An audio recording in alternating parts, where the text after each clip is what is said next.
Hello बच्चों, welcome. आज हम लोग नया चैप्टर शुरू करने वाले हैं। हम लोग चैप्टर 4 तक कंप्लीट कर चुके थे, ठीक है, एडमिशन ऑफ अ पार्टनर तक। अब हम लोग नया चैप्टर 5 पढ़ेंगे, रिटायरमेंट ऑफ ए पार्टनर। ठीक है, देखो अगर पुराना हम लोग चैप्टर जो पढ़े थे ना, valuations of goodwill, reconstitution of A partnership form, जहाँ पर प्रॉफिट शेयरिंग रेशियो चेंज हो रहा था, फिर एडमिशन ऑफ ए पार्टनर, ये तीनों चैप्टर अगर अच्छे से पढ़े होगे ना तो ये चैप्टर बहुत बहुत आसान लगेगा, क्योंकि सारा चीज़ ना पहले चैप्टर से रिलेटेड है।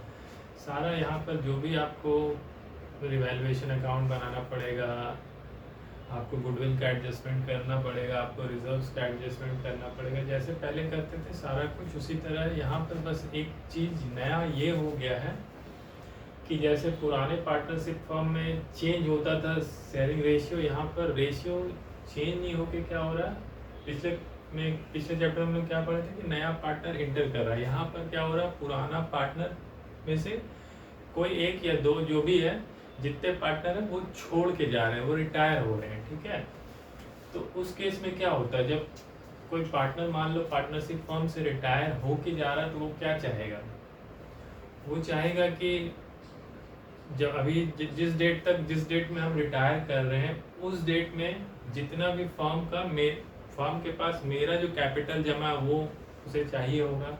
ठीक है, उसके बाद क्या चाहिए होगा उसको चाहिए होगा कि फर्म के बुक में कोई पीएल, प्रॉफिट एंड लॉस में क्रेडिट बैलेंस में है क्या, उसमें भी वो अपना हिस्सा मांगेगा।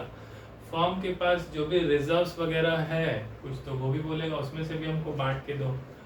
फिर उसके बाद जितने भी एसेट्स हैं, जितने भी लाइबिलिटीज़ हैं, वो उसके रिटायरमेंट की डेट के पहले से रिलेटेड है, तो वो बोलेगा इसका भी रिवैल्यूएशन कराओ। मतलब एसेट का दाम बढ़ जाएगा तो उसमें भी रिवैल्यूएशन का गेन में भी हमको हिस्सा चाहिए। तो ये पार्टनरशिप जब पार्टनरशिप खत्म नहीं हो रहा है, बट पार्टनरशिप चेंज हो रहा है। समझ लो कि पुराना पार्टनर जा रहा है और नए पार्टनर जो बचे हैं उनके बीच में फिर से एक नया एग्रीमेंट बन रहा है, और पुराना एग्रीमेंट खत्म हो जा रहा है। पार्टनरशिप फर्म एग्जिस्ट कर रही है बट एग्रीमेंट चेंज हो रहा है। और रिटायरिंग पार्टनर जो है वो जाते जाते क्या बोलेगा कि हमको जो भी मेरा शेयर का जो भी था सारा कैपिटल या जितना भी रिजर्व्स, जितना भी एक्यूमुलेटेड प्रॉफिट, रिवैल्यूएशन गेन, सब में मेरा शेयर, गुडविल, सब में मेरा शेयर दे दो। तो हम लोग को इस चैप्टर में यही पढ़ना है कि जब पार्टनर रिटायर करेंगे तो उसको हम लोग जितने भी एडजस्टमेंट करने होंगे बुक्स में, गुडविल का, रिजर्व्स का, एक्यूमुलेटेड प्रॉफिट का, फिर एसेट लायबिलिटी का रिवैल्यूएशन, उसके बाद उसका गेन लॉस जितना भी निकलेगा वो सबका एडजस्टमेंट करने के बाद रिटायरिंग पार्टनर का जो हिस्सा बनेगा उतना उसको दे दिया जाएगा। यही हम लोग करने वाले हैं। ठीक है, चलो आगे बढ़ते हैं। ठीक है, देखो ये बुक फॉलो कर रहे हैं हम लोग, टी.एस. गिरेवाल सर का एशियन पब्लिकेशन 2023 एडिशन। पहले रिटायरमेंट ऑफ ए पार्टनर में देखो लर्निंग ऑब्जेक्टिव्स में पढ़ो कि हम क्या क्या सीखेंगे। एक बार ऐसे ही लेक्चर फॉर्म में मैं बता रहा हूँ कि रिटायरमेंट ऑफ ए पार्टनर का मतलब क्या होता है, हम लोग ये जानेंगे। न्यू प्रॉफिट शेयरिंग रेशियो किस तरह निकलता है after retirement of a partner, वो सीखेंगे। गेनिंग रेशियो किसके बीच होगा, जो पार्टनर रह जाएंगे वो गेन करेंगे, और जो जा रहा है छोड़ के वो सेक्रीफाइस कर रहा है। तो गेनिंग रेशियो और सेक्रीफाइसिंग रेशियो क्या होता है, कैसे निकालेंगे, वो हम लोग सीखेंगे। ठीक है, उसके बाद differences between sacrificing ratio, gaining ratio क्या होता है वो पढ़ेंगे। फिर क्या पढ़ेंगे, वैल्यूएशन गुडविल का कैसे होता है, उसका अकाउंटिंग कैसे होगा जब पार्टनर रिटायर करेगा। ठीक है, फिर क्या पढ़ेंगे, कैसे गुडविल रेज होता है, राइट ऑफ होता है। ये सब हम लोग पहले भी पढ़ चुके हैं, फिर से इस चैप्टर में पढ़ेंगे। ठीक है, उसके बाद क्या पढ़ेंगे, revaluation of asset and reassessment of liabilities on retirement of a partner. तो जैसे पहले रिवैल्यूएशन ऑफ एसेट्स होता था, रीअसेसमेंट ऑफ लायबिलिटी उसी तरह होगा। पहले एडमिशन पे हो रहा था, अब रिटायरमेंट पे होगा। ठीक है, तो कुछ चेंजेस नहीं होगा, सारा जनरल एंट्री सब सेम रहेगा। उसके बाद क्या है, adjustment of reserve, accumulated profit, loss on retirement of, ये भी हम लोग पहले पढ़े थे, ऑन एडमिशन ऑफ पार्टनर पढ़े थे, अब रिटायरमेंट ऑफ पार्टनर पढ़ेंगे। सारा एडजस्टमेंट सब सेम रहेगा, जनरल एंट्री सब सेम रहेगा। Determination of amount due to retiring partner. अब इसमें ये सारे एडजस्टमेंट करने के बाद हम कहाँ कंक्लूजन तक कहाँ तक पहुँचेंगे कि हमको रिटायरिंग पार्टनर को कितना अमाउंट देना है जब वो छोड़ के जाए, कितने पैसे देने हैं, ठीक है। उसके बाद क्या होगा, उसके बाद जो रिमेनिंग पार्टनर होगा उनका कितना कैपिटल रहेगा वो डिसाइड होता है उसमें adjustment of capital of remaining partner और continuing partner in their new profit sharing ratio, ये पढ़ेंगे, ठीक है। चलो अब एक एक करके आते हैं। देखो ये चैप्टर बहुत छोटा और बहुत आसान लगेगा, ये हार्डली 5-6 क्लासेस में ये खत्म हो जाने चाहिए, 7 क्लासेस मान के चलो या 8 क्लासेस, क्योंकि इसमें से मैक्सिमम चीज़ सारा पढ़ा हुआ है। मैं फिर से जर्नल एंट्री नहीं रिपीट करूँगा, तो मैं एक एक चीज़ फिर से लिखूँगा नहीं, जैसे रिवैल्यूएशन अकाउंट नहीं बनाऊँगा, उसमें आपको पता है एसेट बढ़ता है तो आपका उसमें क्रेडिट होता है, लायबिलिटी बढ़ेगा तो डेबिट होगा, रिवैल्यूएशन सब आपको पता है, तो सब मैं लिखूँगा नहीं, मैं बस एक लेक्चर फॉर्म में बता दूँगा, तो इसमें टाइम सेव होगा मेरा। चलो ठीक है, स्टार्ट करते हैं। रिटायरमेंट ऑफ ए पार्टनर का क्या मतलब होता है, meaning of a retirement of a partner. देखो पढ़ो, बुक्स में पढ़ो। Retirement of a partner means reconstitution of the firm under which old partnership agreement comes to an end and new partnership agreement among the remaining or continuing partner comes into existence। जैसा बताएं क्या होता है कि इसमें reconstitution of firm होता है जहाँ पर partnership agreement, old partnership agreement जो होता है वो एंड हो जाता है, खत्म हो जाता है, और न्यू पार्टनरशिप एग्रीमेंट बनता है among the remaining partners और continuing partners, ठीक है। लेकिन the firm however continues, firm क्या बोल रहे हो, डिसॉल्व नहीं होता, फर्म खत्म नहीं होता, फर्म एग्जिस्ट करता है, सिर्फ एग्रीमेंट खत्म होता है फिर नया बन जाता है। अब पार्टनर किस किस कंडीशन में रिटायर हो सकता है और नीचे दिया है, partner may retire from the firm if there is agreement to that effect.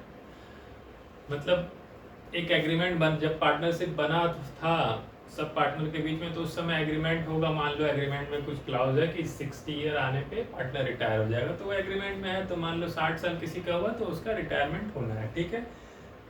ये एक एग्जांपल देके मैं बता रहा था, तो यही बोल रहा है पार्टनर में retire from the firm if there is an agreement to that effect. अगर एग्रीमेंट पहले से है कि इस डेट में ये पार्टनर को रिटायर होना, या इस एज आते आते ये पार्टनर को रिटायर होना, तो उसको होना होगा। तो पहला कंडीशन क्या है, if there is an agreement to that effect, और दूसरा क्या है, if the agreement does not exist, पहले से कोई एग्रीमेंट नहीं बना हुआ है,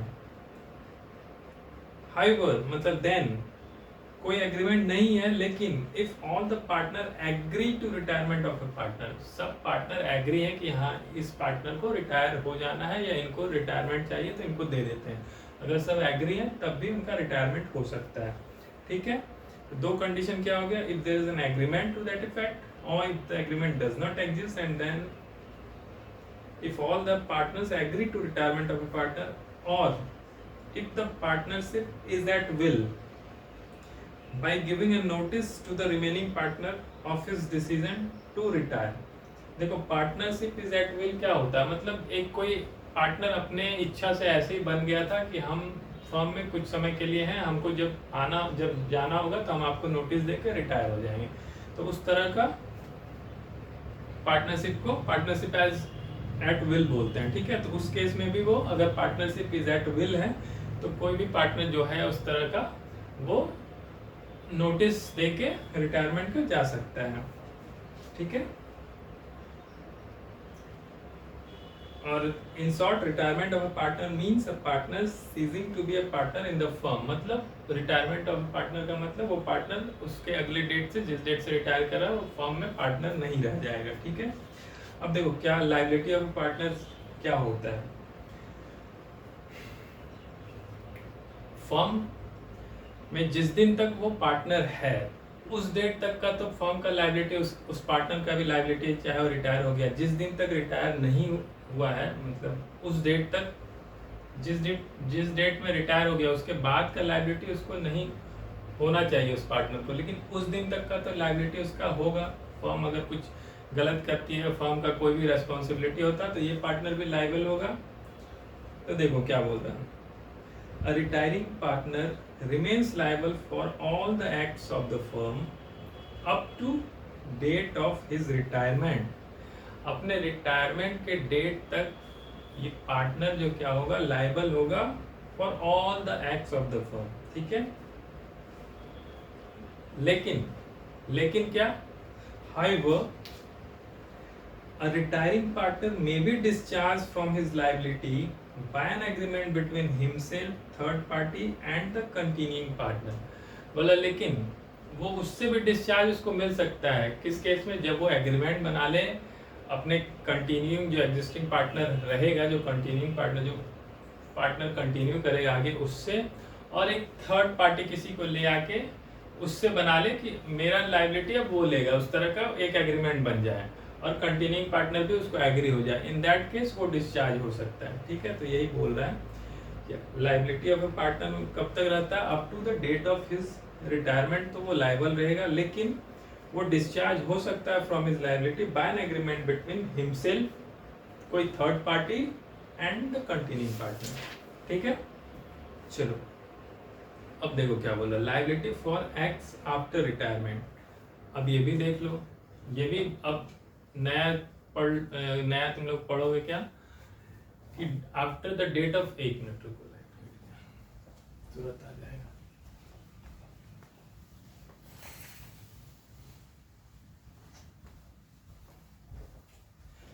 देखो अभी तक हम लोग क्या पढ़ रहे थे, अभी तक हम लोग पढ़ रहे थे कि जिस डेट तक वो रिटायर करेगा उसी डेट तक फर्म का लायबिलिटी के लिए वो पार्टनर भी लायबल है, उसके बाद जब रिटायर हो गया तो फिर क्यों होगा।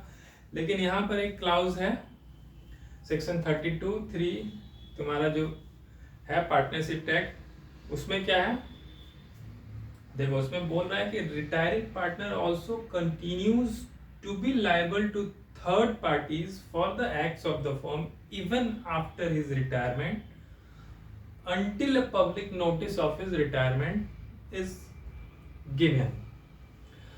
बोल रहा वो लाइबल होगा किसी थर्ड पार्टी के लिए, कोई क्लेम मान लो वो उससे करने लगे तो वो लाइबल होगा, कब तक, जब तक कि वो अपने रिटायरमेंट का पब्लिक नोटिस ना दे दिया हो।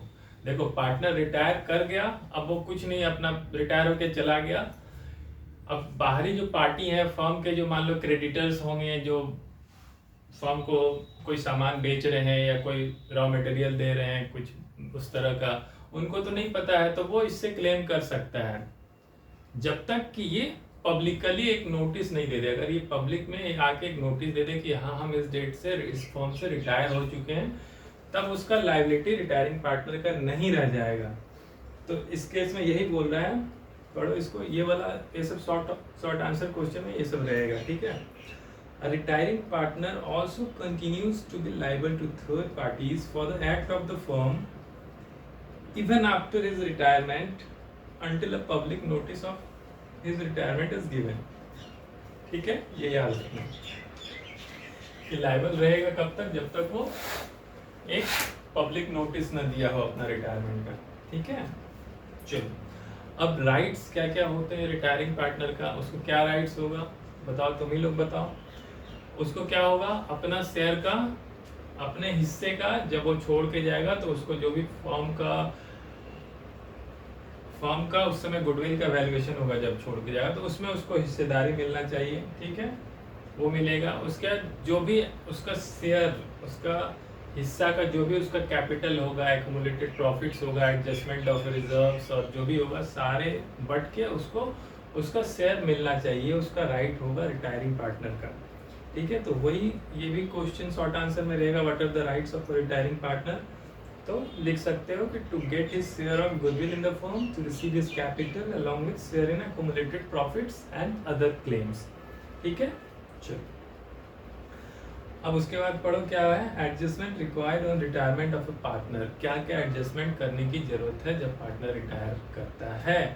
तो इसमें क्या क्या एडजस्टमेंट होगा, पहले तो प्रॉफिट शेयरिंग रेशियो बदलेगा तो हम लोग को वो निकालना होगा, फिर दूसरा क्या होगा, हम लोग को गुडविल का वैल्यूएशन करना होगा, तीसरा क्या होगा, हम लोग को रिजर्व सबका एडजस्टमेंट करना होगा, फिर चौथा क्या होगा, हमारा सब एक्यूमुलेटेड प्रॉफिट और जो भी अदर क्लेम्स है सबका एडजस्टमेंट करने के बाद कितना amount due to a partner वो निकालना होगा, फिर हमको रिटायरिंग पार्टनर को पेमेंट करना होगा और उसके बाद एडजस्टमेंट ऑफ कैपिटल करना होगा। अगर रिमेनिंग जो कंटिन्यूइंग पार्टनर है उसका एडजस्टमेंट ऑफ कैपिटल होगा इफ अगर कुछ क्लाउज दिया गया है कि उनके नए प्रॉफिट शेयरिंग रेशियो से अकॉर्डिंग उनका कैपिटल लाना है, तो वो हम लोग एडजस्टमेंट ऑफ कैपिटल पढ़ेंगे। तो ये सारा एडजस्टमेंट हम लोग अभी आगे करने जाएंगे, ठीक है। तो चलो पहला से स्टार्ट करते हैं, change in the profit sharing ratio, ठीक है।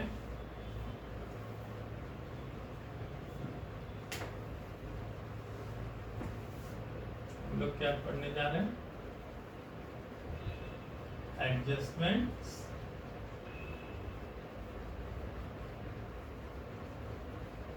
On retirement of the partner, ठीक है। जब कोई पार्टनर रिटायर होगा तो क्या क्या हम लोग एडजस्टमेंट करेंगे। पहला क्या कर रहे हैं, change in profit sharing ratio, PSR short में लिख रहे हैं, ठीक है। Change in profit sharing ratio करेंगे।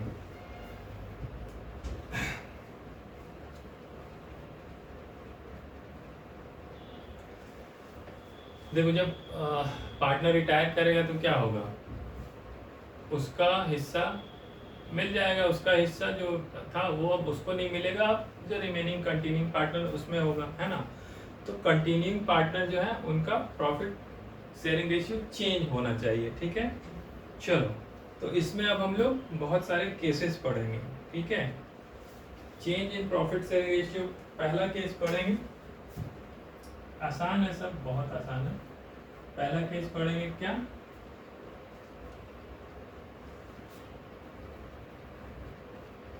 व्हेन पार्टनर रिटायर तो कर रहा है, and new profit sharing ratio among the remaining partner is not given, and new profit sharing ratio PSR लिख रहे हैं, हाँ याद रखना, among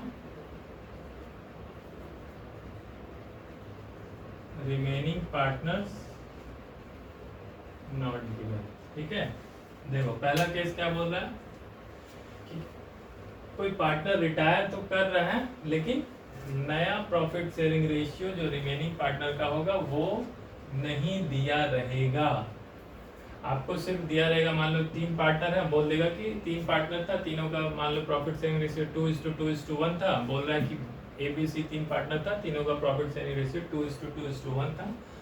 अब बोल रहा है B रिटायर कर जा रहा है, अब नए का प्रॉफिट शेयरिंग रेशियो कुछ नहीं दिया है। इन दैट केस क्या मानते हैं हम लोग, जैसे पहले भी पढ़ते थे कि कुछ नहीं दिया रहेगा, तो हम लोग मानते हैं कि जो पहले का था वही रहेगा।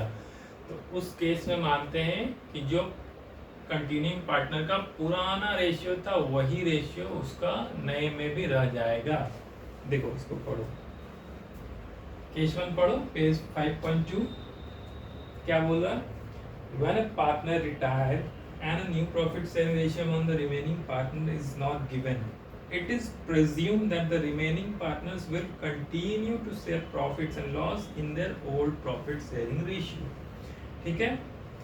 जैसा बताएं कि अगर नहीं दिया रहेगा तो जो कंटिन्यूइंग पार्टनर है वो ये मान के हम लोग चलेंगे कि उसका नया प्रॉफिट शेयरिंग रेशियो भी जैसा पुराना था उसी रेशियो में रहेगा उन दोनों के लिए। देखो इसका इलस्ट्रेशन पढ़ो, इलस्ट्रेशन पढ़ो तब ये सब क्लियर होगा। केस कर रहे हैं फिर इलस्ट्रेशन पढ़ो, ठीक है। ये पहला केस बताएं कि उसमें पुराना रेशियो जो था वही रह जाएगा कंटिन्यूइंग पार्टनर का। अब उसका केस पढ़ो, क्या बोल रहा है एग्जांपल में, सचिन कपिल दिलीप पार्टनर है, शेयर कर रहे हैं प्रॉफिट्स इन द रेशियो 1/2, 2/5 और 1:10 and 1/10। Find the new PSR of the remaining partner if Sachin retire. देखो अब इसमें बोल रहा अगर सचिन रिटायर हो जाएगा तो क्या होगा, तो सचिन रिटायर हो जाएगा तो 1/2 हट जाएगा, लेकिन कपिल और दिलीप किस में रहेगा, 2/5:1/10 रहेगा। एग्जाम्पल में क्या बोल रहा है, देखो यहाँ पे 3 पार्ट एग्जाम्पल,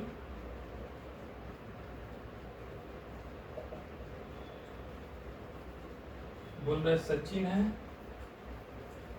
कपिल है, दिलीप है, तीनों का ओल्ड प्रॉफिट शेयरिंग रेशियो था 1/2, 2/5, 1/10। ठीक है, ये था। अब बोल रहा है कौन इसमें से, मान लो सचिन रिटायर कर जा रहा है, ये हट जा रहा है। अब नया का कुछ भी नहीं दिया है कि न्यू प्रॉफिट शेयरिंग रेशियो क्या है।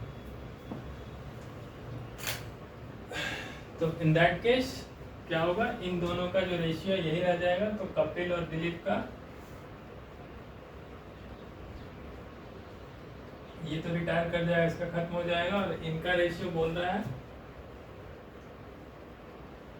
कि ऐसे ही रह जाएगा। इसको सेम डिनोमिनेशन में ले आओ तो 2:2 कर दो, मतलब 4:1 इनका रेशियो हो जाएगा, है ना। कैसे, 2/5:1 इस रेशियो में था, इसको सेम डिनोमिनेशन में, डिनोमिनेटर सेम लाना होता है, पता है। इसको मल्टीप्लाई 2:2 किए दोनों से, तो 4/10, 1/10, तो रेशियो क्या हो गया, 4:1 हो गया इन दोनों का रेशियो। मतलब इनका रेशियो पुराना ही है, बस यही कहने का मतलब। ठीक है, अब देखो क्वेश्चन दूसरा में क्या बोल रहा है, अगर कपिल रिटायर हो जाएगा तो क्या हो जाएगा, सचिन और दिलीप का 1/2:1/10 रह जाएगा, वही रेशियो नया में रह जाएगा। उसको सेम डिनोमिनेशन में ले आना, तो 5/10 और 1/10, तो 5:1 हो जाएगा। ठीक है, चलो ये इलस्ट्रेशन 1 का पहला एग्जांपल था। दूसरे में भी सेम उसी तरह देखो क्या बोल रहा है, जितेंद्र, साहिल और रीता पार्टनर है, जहाँ पर उनका प्रॉफिट शेयरिंग रेशियो PSR है 5:4:1। अब उनका न्यू प्रॉफिट बोल रहा है, इफ जितेंद्र रिटायर हो जाएगा तो क्या होगा, साहिल रीता का 4:1 रहेगा। ठीक है, और अगर साहिल रिटायर हो जा रहा तो जितेंद्र रीता का 5:1 होगा। ठीक है, वही चीज बोल रहा है। चलो ये केस 1 हो गया, केस 1 पढ़ लिया हम लोग। चलो केस 2 बहुत पढ़ते हैं, ये सिंपल है सब केस, ये सब बस खाली केस बना दिया है।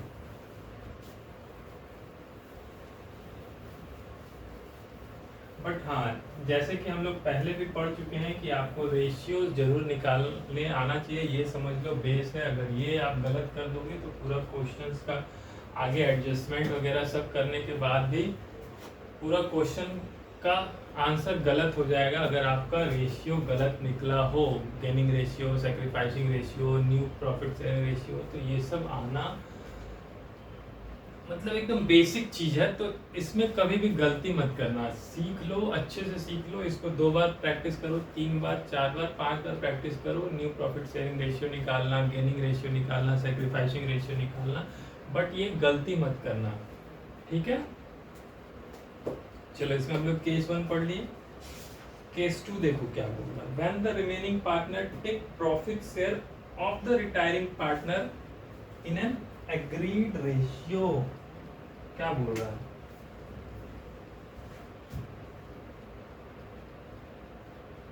केस 2 क्या बोल रहा है, when remaining partner take profit share of retiring partner,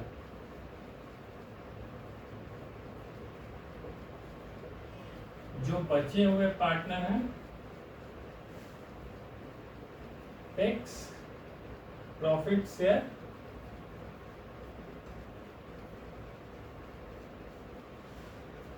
of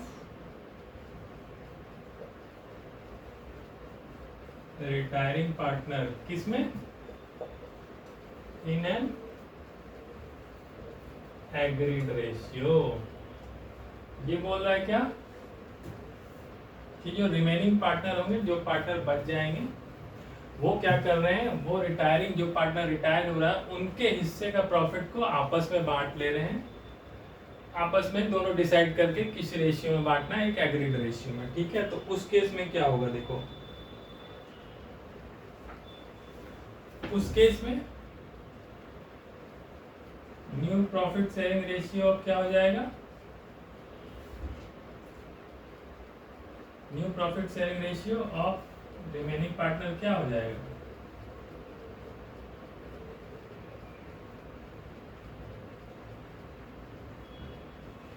इनका old profit sharing ratio plus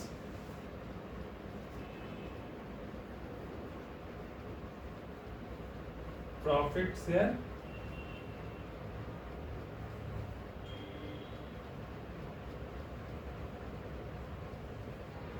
acquired from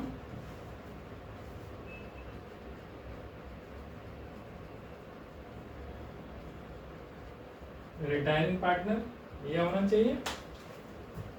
क्यों? क्योंकि इस केस में हम लोग यही पढ़ रहे हैं कि जो बचा हुआ पार्टनर वो ले रहा है, जो रिटायरिंग पार्टनर है उनका हिस्सा वो लोग आपस में ले रहा है, एक एग्रीड रेशियो में बांट ले रहा है। तो उनका नया रेशियो क्या हो जाएगा? उनका जो पुराना रेशियो था वो प्लस जितना वो ले रहा है, तो दोनों ऐड कर दो, उनका नया रेशियो निकल जाएगा। ठीक है, चलो इलस्ट्रेशन 2 देखो, फटाफट देखो। सब पढ़ के बताने का जरूरत, मतलब करके बताने का जरूरत नहीं, सब कुछ अपने से भी करो। ये केस पे देखो एग्जांपल्स, इलस्ट्रेशन 2 देखो पेज 5.3 में क्या बोल रहा है। ABC are sharing profits loss किस रेशियो में? 5:3:2। ठीक है, अब बोल रहा है बी रिटायर हो जा रहा है, his profit share is taken by A and C in the ratio 2:1। अब क्या बोल रहा है? देखो ये बोल रहा है कि उसका शेयर, बी का शेयर ए और सी ले रहा इन 2:1। Determine the new profit sharing ratio. इसमें नया प्रॉफिट शेयरिंग रेशियो निकालिए। देखो पहले जैसे हम लोग बनाते थे उसी तरह बना रहे, एग्जांपल देके। यहाँ पे इसका एग्जांपल देख लो। इलस्ट्रेशन जो है आपका इलस्ट्रेशन 2 वो हम लोग बना रहे हैं। क्या बोल रहा है? ए बी सी है, 3 पार्टनर है, तीनों का ओल्ड प्रॉफिट शेयरिंग रेशियो क्या है?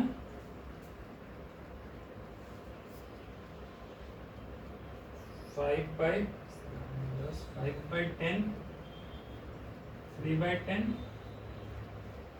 2/10। ये ओल्ड है। अब क्या बोल रहा है? His profit sharing ratio is taken by A and C in the ratio 2। अब देखो, अब बोल रहा है बी रिटायर कर रहा है ना, ये रिटायर कर जा रहा है। ठीक है, तो उसका कौन ले रहा है? गेन कर रहा है कौन? ये कर रहा है कितना? इसका 2/1 यानी 3/10 का 2/3 ये ले रहा है, इसमें ऐड हो जाएगा। और सी का कितना हो जाएगा? 1/3। तो इसमें क्या ऐड होगा? ये ऐड हो जाना चाहिए। ठीक है, तो इनका नया प्रॉफिट शेयरिंग रेशियो क्या हो जाएगा?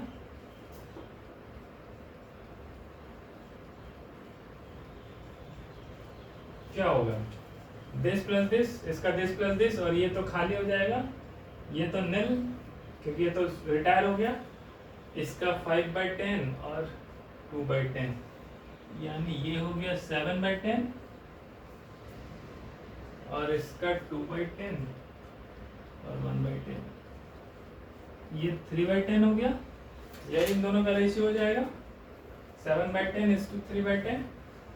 तो ये दोनों क्या हो जाएगा? 7:3 बोल सकते हो इसको, है ना? वही हो जाएगा 7/10, 3/10 को 7:3 लिख देते हैं। यही चीज है, सिंपल है। चलो तो बस एक एग्जांपल दे दिए। इलस्ट्रेशन 3 भी इसी तरह, इलस्ट्रेशन 4 भी इसी तरह है। चलो अब हम लोग पढ़ेंगे गेनिंग रेशियो क्या होता है। आपको पता है गेनिंग रेशियो का मतलब किस रेशियो में दोनों गेन कर रहे हैं। ठीक है, जैसे कि यहाँ पर इसका गेन ये है और सी का गेन ये है, तो गेनिंग रेशियो क्या होगा? दिस इज टू दिस हो जाएगा, यानी कि 6/30 और 3/30। तो 6:3 यानी 2:1, 2:1 हो जाएगा इनका गेनिंग रेशियो। गेनिंग रेशियो मतलब किस रेशियो में वो गेन कर रहा है, जो कंटिन्यूइंग पार्टनर है। ठीक है, वो हम लोग निकालने सीखेंगे। ये दोनों केस पहले क्लियर हो गया। केस पहला क्या था? जब पार्टनर रिटायर तो कर जा रहा है एक पार्टनर, बट रिमेनिंग या कंटिन्यूइंग पार्टनर का नया पीएसआर कुछ भी नहीं दिया गया है, क्वेश्चन में कुछ नहीं दिया गया है कि किसमें वो बांट रहा है कि नहीं बांट रहा है, तो आपको मान के चलना है कि उनका नए पार्टनर या रिमेनिंग पार्टनर जो भी है उनका कंटिन्यूइंग पार्टनर जो है उनका profit sharing ratio same as old profit sharing ratio among them जो था वही रह जाएगा, ठीक है। और उसी रेशियो में वो गेन भी करेंगे, याद रखना, अभी गेनिंग में भी वो पढ़ोगे। और दूसरा केस था जब रिमेनिंग पार्टनर, मतलब कोई रिटायर तो कर रहा है लेकिन रिमेनिंग पार्टनर उस पार्टनर्स का हिस्सा आपस में बांट ले रहा है कंटिन्यूइंग पार्टनर, तो उनका नया प्रॉफिट शेयरिंग रेशियो क्या होता था, उनका old profit sharing ratio plus profit share acquired from retiring partner, ठीक है। एग्जाम्पल देखे इलस्ट्रेशन 2 का पढ़े थे कि ABC था, उनका तीनों का ये पीसीआर था, प्रॉफिट शेयरिंग रेशियो पीएसआर, और बी रिटायर हो गया तो बी अपना इसका 2/3 ए ले ले रहा है, 1/3 सी ले ले रहा है, तो इसका 2/3 और इसका 1/3 करके न्यू ये दोनों जोड़ो, इन दोनों का ये हो जाएगा तो 7:3 इनका न्यू प्रॉफिट शेयरिंग रेशियो हो गया। अब हम लोग गेनिंग रेशियो पढ़ते हैं, इसको डिलीट करें।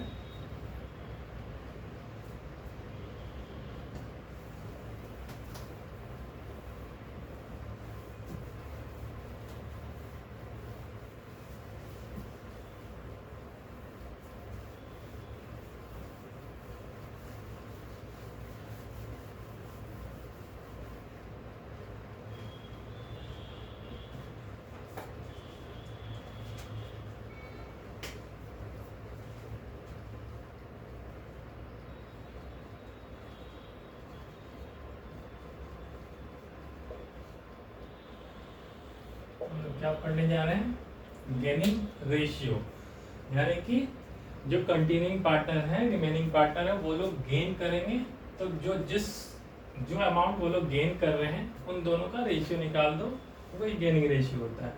तो इसमें भी देखो पढ़ो 5.5 का, उसका मतलब gaining ratio is the ratio in which the partner take the profit share of the retiring partner, I the ratio in which the profit share increases in the firm. Gaining ratio is determined because the gaining partner compensate the retiring partner by paying goodwill. Gaining ratio क्यों निकालते हैं ये भी बता दिया गया, हम लोग पहले पिछले चैप्टर में भी क्यों निकालते थे गेनिंग रेशियो, क्यों निकालते थे सैक्रिफाइसिंग रेशियो, क्यों, क्योंकि जो पार्टनर गेन करता था वो कंपेंसेट करता था सैक्रिफाइसिंग पार्टनर्स को इन गुडविल, उनको प्रीमियम फॉर गुडविल बोल के कंपेंसेट करता था। तो सेम यहाँ भी वही होगा, जो पार्टनर कंटिन्यूइंग पार्टनर है, जो रिमेनिंग पार्टनर है, वो अगर गेन कर रहे हैं तो वो कंपेंसेट करेंगे किसको, सैक्रिफाइसिंग पार्टनर, यानी कि जो रिटायर कर रहा है वो सैक्रिफाइस कर रहा है क्योंकि वो अपना प्रॉफिट सब छोड़ के जा रहा है, तो उसको कंपेंसेट करेंगे इन देयर गेनिंग रेशियोज, इसलिए गेनिंग रेशियो निकाला जा रहा है। पहले पुराने चैप्टर में भी हम लोग यही सब पढ़े थे, ठीक है। अब देखो गेनिंग रेशियो निकालने के लिए क्या बोल रहा है, when information is not given, calculation of gaining ratio पढ़ो। Gaining ratio is calculated under following 3 situations, 3 situations रखा है आपको। पहला सिचुएशन क्या बोल रहा है, इसमें बोल रहा है 3 सिचुएशन, ठीक है, हम लोग अभी डिस्कस करेंगे।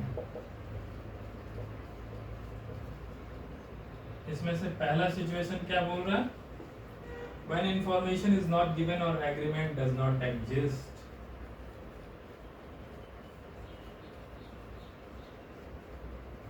when information is not given or agreement does not exist,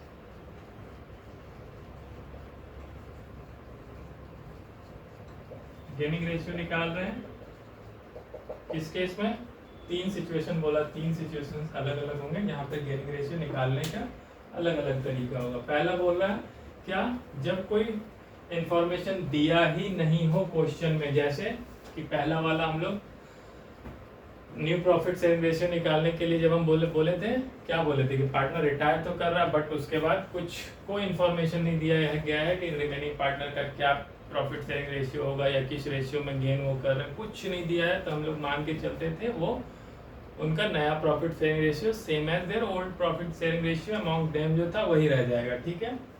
उसी तरह गेनिंग रेशियो भी निकालने के लिए बोल रहा है कि पहला सिचुएशन क्या है, जब कोई इंफॉर्मेशन ही नहीं दिया गया है क्वेश्चन में।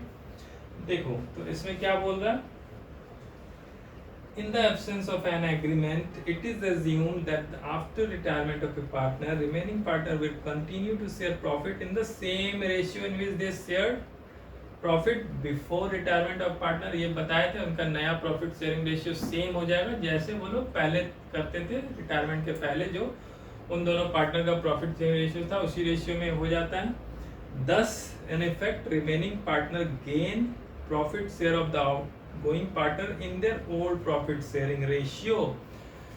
अगर पुराना रेशियो ही उनका नया प्रॉफिट शेयरिंग रेशियो रह जाएगा जब क्वेश्चन में कुछ नहीं दिया रहेगा, तो इसका मतलब क्या है, इसका मतलब ये है कि जो पुराने पार्टनर का जो गेन कर रहे हैं ना, पुराने जो रिटायरिंग पार्टनर से जो गेन कर रहे हैं वो भी उसी रेशियो में होगा उनका पुराने रेशियो में। तभी तो वो ओल्ड और न्यू रेशियो सेम तभी रहेगा ना जब पुराने पार्टनर जो रिटायरिंग पार्टनर का शेयर वो लोग अपने उसी रेशियो में एक्वायर करेंगे, गेन करेंगे। ठीक है, तो यही है पहला, जब कुछ नहीं दिया रहेगा तो उनका नया प्रॉफिट शेयरिंग रेशियो भी same as their old profit sharing ratio हो जाएगा और गेनिंग रेशियो भी सेम वही रहता है, उसी रेशियो में वो गेन करते हैं। ठीक है, same as their old profit sharing ratio. Example देख लो, इलस्ट्रेशन 5 पढ़ो।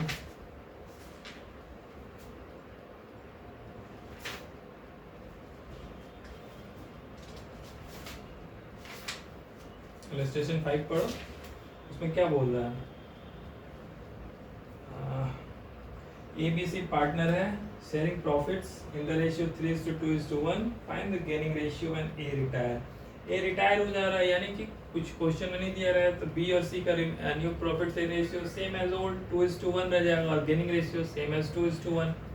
ठीक है, वही चीज़ बोल रहा है, उसको पढ़ लेना, सब वही है। इलस्ट्रेशन 5 का 1 और 2 सेम है, पढ़ना तुम लोग खुद। ये पहला केस था, इसको हम लोग पढ़ लिए क्या कि जब कुछ नहीं दिया रहेगा तो नया प्रॉफिट शेयरिंग रेशियो भी क्या होगा, same as their old profit sharing ratio और गेनिंग रेशियो भी उसका same as old profit sharing ratio. ये जो नया निकला नया प्रॉफिट शेयरिंग रेशियो दोनों एक ही चीज है। ठीक है, दूसरा सिचुएशन क्या है, सेकंड सिचुएशन बोलो when new profit sharing ratio is given, तब तो बड़ा आसान है।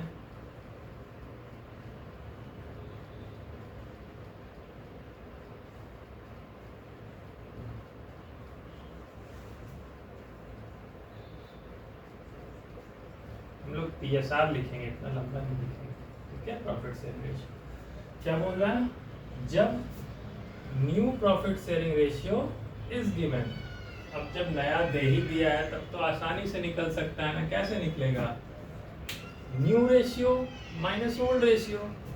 अगर पॉजिटिव है तो वो गेन कर रहे हैं, नए में ज़्यादा है पुराने में कम था तो वो गेन कर रहे हैं, नेगेटिव है तो वो सेक्रीफाइस कर रहे हैं। एग्जिस्टिंग पार्टनर भी सेक्रीफाइस कर सकते हैं, ऐसा नहीं है कि सिर्फ रिटायरिंग पार्टनर ही सेक्रीफाइस कर रहा है। अगर रेशियो में कोई चेंजेस आते हैं तो हो सकता है रिमेनिंग पार्टनर भी में से कोई सेक्रीफाइस कर रहा है। ठीक है, तो when new profit sharing ratio दे दिया गया है, इन दैट केस सिंपल है, gain of a continuing partner क्या होगा, ये तो सबसे आसान है। अगर आपको नया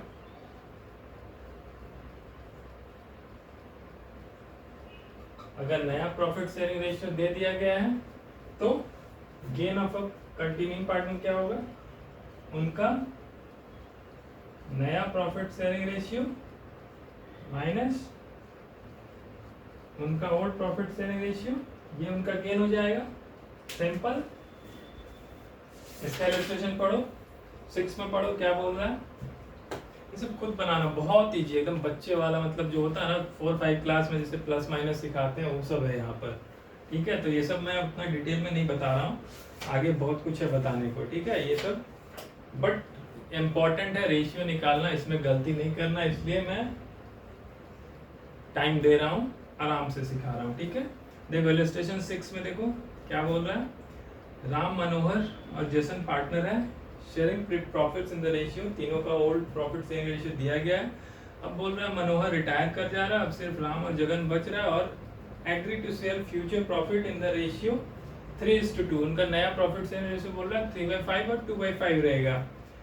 तो गेन ऑफ अ पार्टनर क्या हो जाएगा, new profit sharing ratio minus old 1/10 और 2/10 गेन है, तो उनका गेनिंग रेशियो क्या हो जाएगा 1/10:2/10, यानी 1:2 इज देयर गेनिंग रेशियो। ठीक है, 7 भी उसी तरह, 8 भी उसी तरह, 9 भी उसी तरह पढ़ लेना, सब इलस्ट्रेशन उसी तरह है। ठीक है,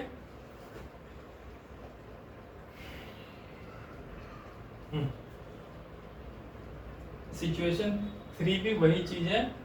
सिचुएशन 3 में बोल रहा है व्हेन रिटायरिंग पार्टनर जब जा रहा है तो his profit sharing is taken by the remaining और continuing partner in an agreed ratio, मतलब वो लोग आपस में है कि उसका जो प्रॉफिट शेयर था उसका इतना प्रोपोर्शन हम लेंगे, इतना प्रोपोर्शन तुम ले लेना। तो मतलब कंटिन्यूइंग पार्टनर एग्रीड क्या कर रहे हैं कि रिटायरिंग पार्टनर का शेयर को अपने एक प्रोपोर्शन या एग्रीड रेशियो में लेने का सोच रहे हैं। इन दैट केस क्या होगा, सेम हो जाएगा, उनका न्यू प्रॉफिट शेयरिंग रेशियो क्या हो जाएगा, उसका ओल्ड प्रॉफिट शेयर प्लस कितना गेन हो रहा है। ठीक है, यही होगा ना। तीसरा केस में क्या बोल रहा है, वो बोल रहा है कि पुराना प्रॉफिट शेयरिंग रेशियो आपको पता है 3 मान लो पार्टनर, तीनों का उसमें से एक पार्टनर जब छोड़ के जा रहा है तो उसके हिस्से का शेयर बाकी 2 पार्टनर एक अपना एग्रीड रेशियो में बांट रहे हैं। तो इनका नया प्रॉफिट शेयरिंग रेशियो क्या हो जाएगा, ओल्ड प्रॉफिट शेयरिंग रेशियो,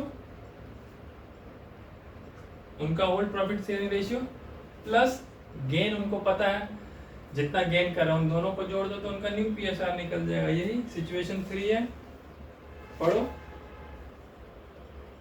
इसका इलस्ट्रेशन 10, 11, 12, 13 आसान है। चलो इलस्ट्रेशन 10 एक बनाते हैं, इसको डिलीट करते हैं। सिचुएशन 3 समझ में आ गया ना, when retiring partner profit share is taken by the remaining और continuing partner in an agreed ratio में बांट रहे हैं। इलस्ट्रेशन 10, 11 एक इलस्ट्रेशन कोई कर दूंगा, इतना सब तो एक ही चीज है। उसके बाद वैल्यूएशन और अकाउंट। एक काम करो, ये सब इलस्ट्रेशन, ये सब बच्चे वाला, ये सब अभी नहीं पढ़ाऊंगा। इलस्ट्रेशन 10 खुद बनाओ, 11 खुद बनाओ। देखो चलो ठीक है बना दे रहा, ऐसा जरूरी नहीं है कि जैसा बुक्स में बनाया है ना उसी तरह आपको बनाना। आपको मैं बताया था ना कैसे लिखते थे हम लोग, पार्टनर का लिख दिए, ओल्ड पीएसआर लिख दिए, गेन है तो यहाँ गेन लिख दो, टोटल कर दो, new PSR is equal to old PSR plus gain. उस तरह करके तुम टेबल फॉर्म में बना सकते हो, जरूरी नहीं है ऐसे इतना लंबा लंबा करके बनाना। एक कर देते हैं, ठीक है, चलो इसको डिलीट करते हैं।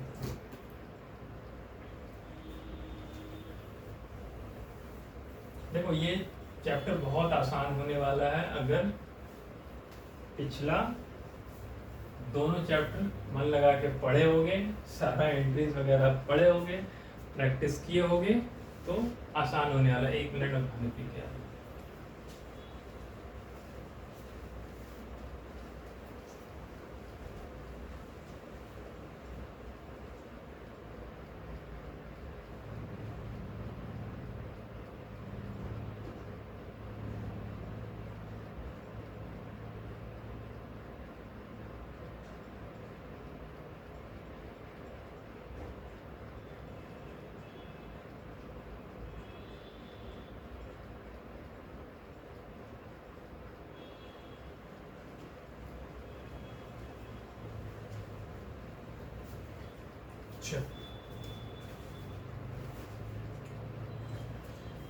एक को इलस्ट्रेशन पकड़ लो,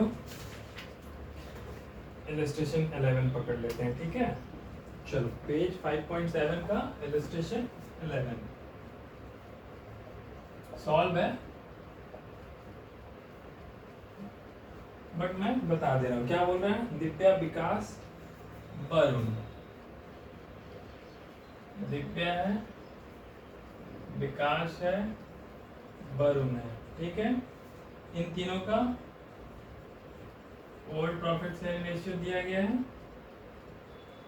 1/2, 1/8 और 3/8, ठीक है।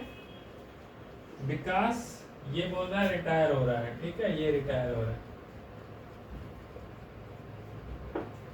And 1/9 from his share was taken by Divya.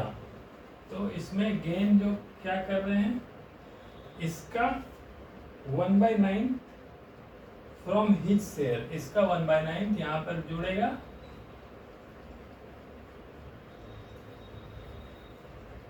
One by ninth of क्या, ये 1/8, ठीक है, ये ले रहा है। And 1/9 from his share was taken by Divya and the balance profit share was taken bye Varun. तो बैलेंस कितना हो जाएगा, 1/9 अगर ये ले रहा है तो इसमें कितना हो जाएगा, 1 - 1/9 यानी 8/9 इसका बच जाएगा। तो 8/9 कौन ले रहा है, वरुण ले रहा है, ठीक है, सिंपल। अब इन दोनों को जोड़ दो, इनका नया पीएसआर निकल जाएगा। ये तो निल हो जाएगा क्योंकि ये पूरा सेक्रीफाइस कर दे रहा है। जोड़ो 9 8 = 72, जोड़ो। अब ये तो करना तुम लोग खुद कर लोगे, कौन सा, चलो कर ही दे रहे हैं। अच्छा हाँ, ये तो गेन, चलो नया पीएसआर पहले निकाल ले रहे हैं। दिव्या का नया शेयर क्या हो जाएगा, 1/2 प्लस 1/72। तो कैसे होता था, इसका एलसीएम हो गया 72 36। ये अब एडिशन सब्ट्रैक्शन तो पढ़े होंगे ना क्लास 7 8 सब में, वो तो नहीं सिखाने का जरूरत है ना कि कैसे जोड़ते हैं एलसीएम लेके 36 और ये 37/72 इसका शेयर हो गया, न्यू पीएसआर।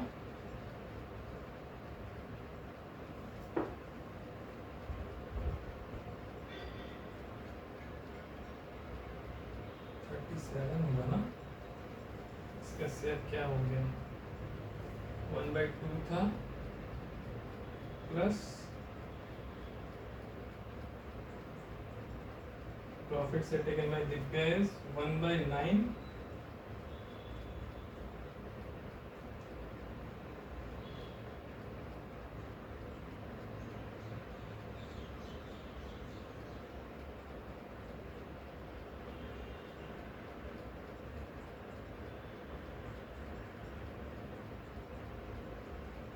ये ना कुछ इसमें गलती मतलब बनाया हुआ लग रहा है। क्या बोल रहा है, दिव्या विकास वरुण पार्टनर शेयरिंग प्रॉफिट, ये ठीक है। उसके बाद वो गेन क्या कर रहा है, विकास रिटायर कर रहा है एंड 1/9 फ्रॉम हिज शेयर, उसका शेयर ये है तो उसका 1/9 ये ले रहा है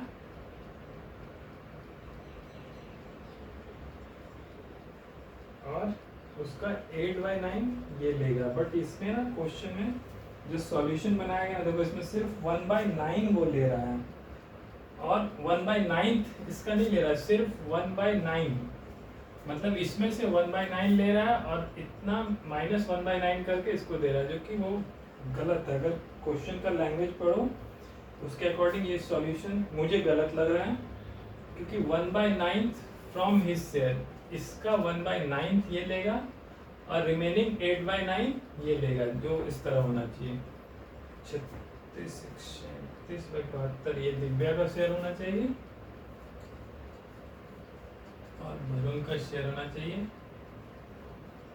2/8 प्लस 8/72। तो 27 35/72, इनका न्यू पीएसआर यही होना चाहिए 37/72 और 35/72। ये इनका न्यू प्रॉफिट शेयरिंग रेशियो होना चाहिए। तो इन दोनों का रेशियो 37:35 होना चाहिए। यहाँ पर 11:7 है। ये सॉल्यूशन गलत है। अगर क्वेश्चन का लैंग्वेज पढ़ो, यहाँ पर सिर्फ लिखा रहता ना कि Divya take 1/9 from his share, 1/9 from his share नहीं, 1/9 ऑफ हिज शेयर। अगर क्वेश्चन में लिखा रहता Divya take 1/9 of his share या 1/9 फ्रॉम हिज शेयर, मतलब यहाँ से 1/8 से सिर्फ 1/9 वो लेता है, इसका 1/9 नहीं बोलता, 1/9 ऑफ हिज शेयर नहीं बोलता, बोलता है इसका 1/9 वो ले रहा है। इन दैट केस देखो ये क्वेश्चन कैसे बनाया गया है, देखो मैं बता, ये सॉल्यूशन ठीक है मेरा। अब जो क्वेश्चन यहाँ पर जो सॉल्व है ना वो देखो कैसे बनाया गया है। यहाँ पर बोल रहा है बुक्स के अकॉर्डिंग मैं बना रहा हूँ, बट वो क्वेश्चन का लैंग्वेज देख के आदमी गलत करेगा। यहाँ पे बोल रहा है ओल्ड PSR ये है, अब बोल रहा है इससे 1/9 ये ले रहा है और ये कितना ले रहा है 1 माइनस नहीं 1/8 माइनस 1/9 ये इस तरह करके यहाँ पर बनाया गया है। इस केस में इसका क्या ले रहा है, दिव्या का नया PSR 1/2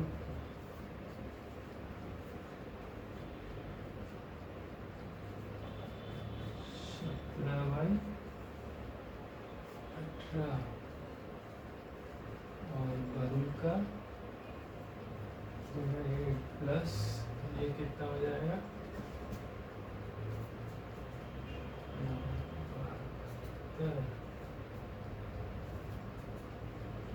1/72 है यहाँ इसका।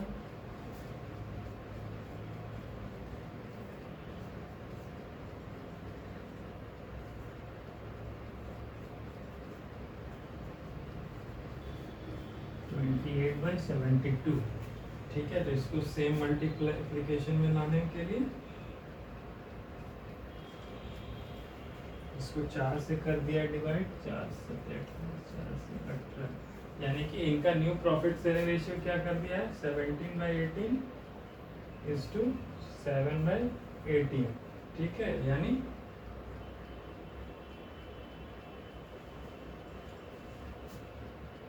सॉरी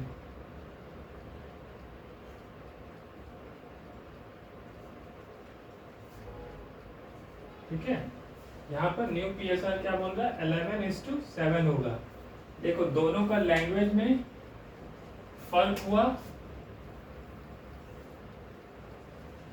अगर क्वेश्चन में ये जैसे पढ़ के क्या लग रहा है ये रिटायर्ड हो रहा और इसका शेयर का 1/9 ये ले रहा है एंड रिमेनिंग ये ले रहा है। इन दैट केस इसका 1/9 ऑफ 1/8 ये ले रहा है और रिमेनिंग 1 माइनस 1/9 यानी 8/9 ऑफ 1/8 ये ले रहा है। तो उस केस में ये होगा।